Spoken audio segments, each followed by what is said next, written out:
với nhá ai là anh xin có không đâu đâu mà xin ơi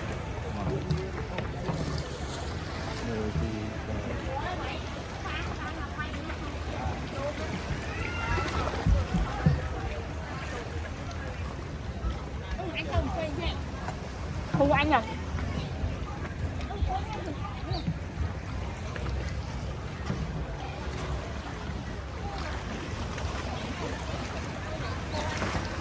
trong cối nữa anh được cối nhờ anh từng cối nhờ xin được thò anh còn thấy không cái tên này lên cọc này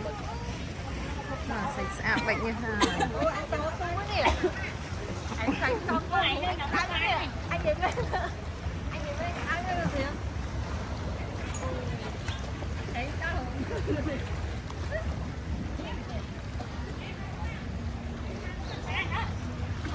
ถึงตอนถอดไอ้จะตอนเลิกถอดสะอาดสะอาดเลย cho tăng hạt là lo luônติเกียบเราจะมีตักเราไหนไม่ติเกียบเลยมุดมือเนียนไอ้นี่ติเกียบครับ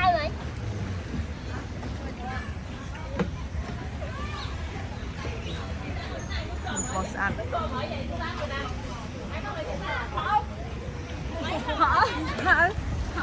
แต่บองกำเดียเราไม่ได้มองทางผ่านจะปวดนั่งเดี๋ยวหาอาการเต้ thôi bông ta thay nè ต้นหนูที่ตะไว้anh ấy nó phải nấu ra anh ăn cái này nấu nó nhá mấy thằng bạn không tiền đâu ban rồi cho người thằng bông อะไรจุดเราที่ไรเนี่ยสำคัญขนาดkhông nên là ai luôn rồi ตาลังเตะแบบนั้น